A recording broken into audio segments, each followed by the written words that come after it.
Gentlemen, our mission was to design and implement an infantry transport vehicle that would be a worthy replacement for the M113 armored personnel carrier. We have met that objective and then some. The Bradley armored personnel carrier will bring troops to a combat zone swiftly, efficiently, and safely.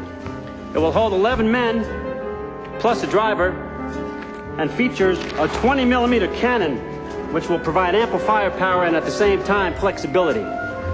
Lightly armored, speedy, and solidly engineered, our troops will be arriving at the battlefield in the very finest American technology has to offer.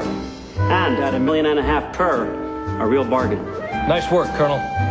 Outstanding. Damn impressive.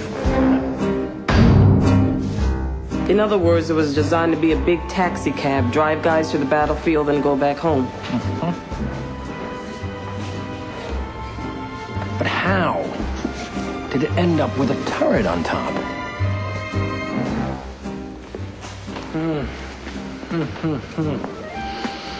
Well, this is all well and good, Colonel Smith, but... Something wrong, General? Well, with this gorilla in production, I don't suppose there's going to be anything left in the budget for my scout. Doubt it, Bob. You don't need scouts. You have radar, air recon, satellites. You always need a scout. And you know what I'm thinking?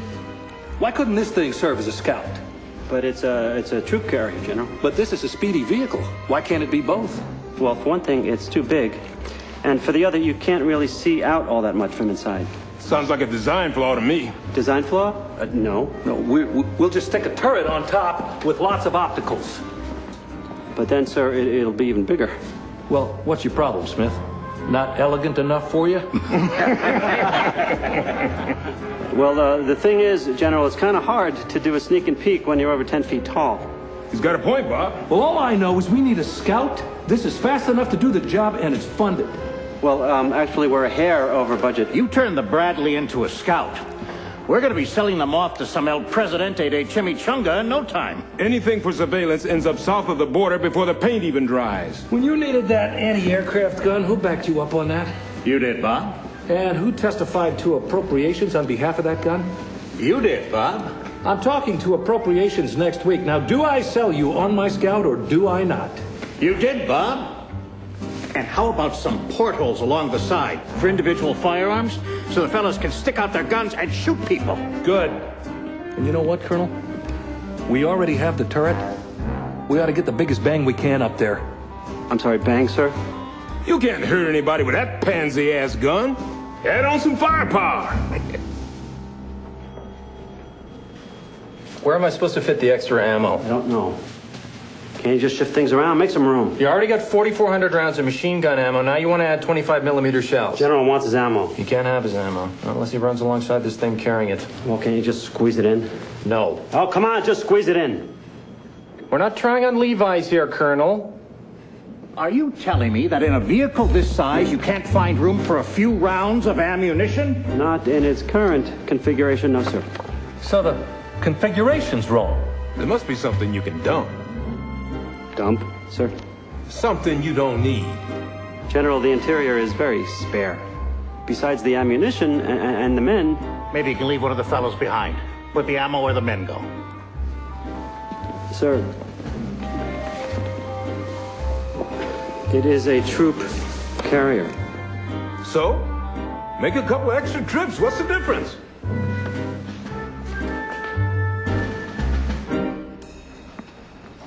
They want a transport that doesn't carry men and a scout that's got a cannon as big as a tank's on it. And portholes.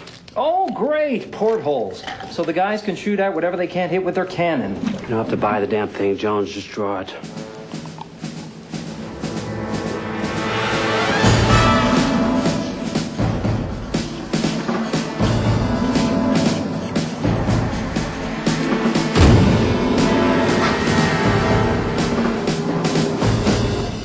That's one hell of a cannon.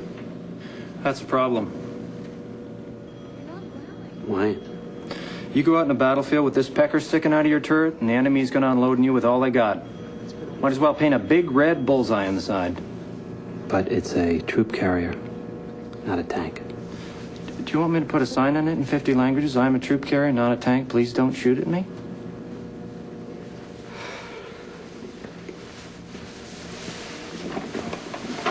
This was going to be so beautiful. That's good work, Smith. Looks perfect to me. Thank you, sir. Thing is, Yes, General? looks a little like a tank with that cannon on top. Probably gonna draw more fire. Actually, sir, that has come to our attention. We know it's not a tank, but will the other side? I guess we could always thicken the armor, toughen up the hide a bit. Colonel Smith, could you explain why you put those portholes there? Yes, sir. As per your request, so the men could shoot out at the enemy. You're joking, aren't you? Besides, portholes? What are we in now, the Navy? Say, you think you could make this thing amphibious? You know, get the troops across a river? No. No, sir. No. No. Amphibious? The Bradley's supposed to swim? In theory, at least. Amphibious troop carrier / scout. / tank. Couple more months, I bet they can get this thing to fly. What's this in the margin? Please help me. I am losing my mind. RLS.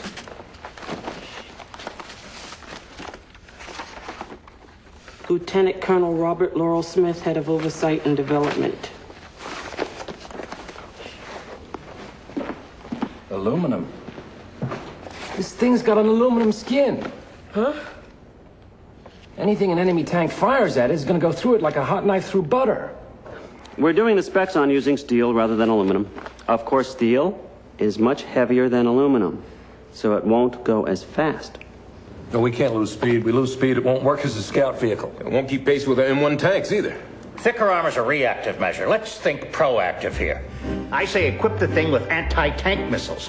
Then it can blast those enemy tanks before they get a chance to fire. What do you think, Colonel? Fine!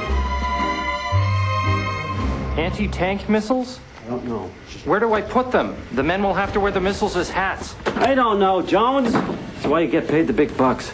Colonel, there's no room. We're not talking About about... a pair of Levi's. I know! God damn it! What we are talking about is 11 years with nothing to show for it. Except an ulcer the size of the District of Columbia and a career that's on permanent hold. You see this? I've been a bird colonel so long, I swear I'm growing feathers.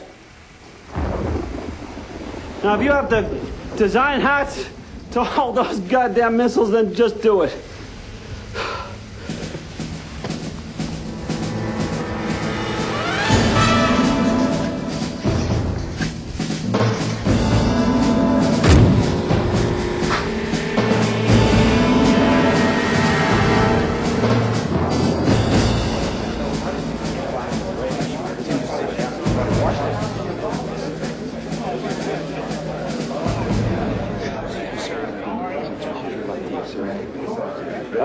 Ladies and gentlemen, if I can have your attention, please. If you'd all just take your seats. Thank you. We are pleased to present a scale model of the new Bradley fighting vehicle.